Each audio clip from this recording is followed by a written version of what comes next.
Welcome to my channel. My name is Linda. Thank you for your support.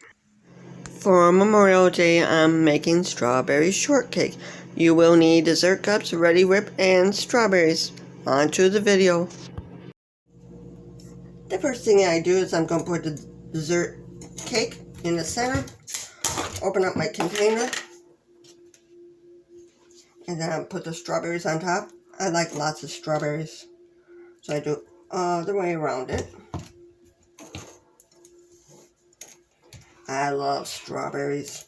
You probably can tell by all my videos where I use strawberries other than something else. It's easy to do this. This is the way my mom did it. Although my mom actually made her own strawberries when the containers got too expensive. Now, this is Linda's version of whipping cream.